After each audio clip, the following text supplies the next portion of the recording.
কেয়ারের ক্ষেত্রে আমরা প্রথমেই যে ভুলটা করি সেটা হচ্ছে যে কোনো স্কিন কেয়ার, ফেস ইয়োগা বা ফেস এক্সারসাইজ যেই কোনো কিছুর ক্ষেত্রে আমরা সরাসরি মুখে প্রোডাক্ট অ্যাপ্লাই করি। বাট এটা অনেক একটা রং কনসেপশন।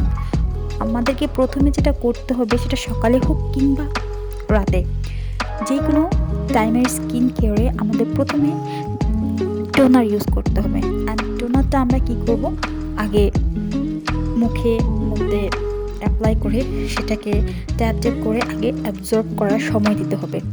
আমি ভিডিওতে দেখাচ্ছি আমি যেভাবে টোনার ইউজ করে আমার মুখে অ্যাবজর্ব করার যে টাইমটা দিই সেই টাইমটা কীভাবে দিই, এবং আমার স্কিনের যে মেন পয়েন্টগুলো আছে যেগুলো আমি একটু প্রেশার ক্রিয়েট করি, তাতে করে আমার স্কিনটা একটু বেশি গ্লোই থাকে, প্রাণবন্ত থাকে, এবং এটা আমাকে আরও বেশি ইয়াঙ্গার দেখাতে সাহায্য করে। তো এভাবে আমি আমার স্কিনে কেয়ার শুরু করি সকালে, কিংবা যদি সকালে সময় না পাই রাতে।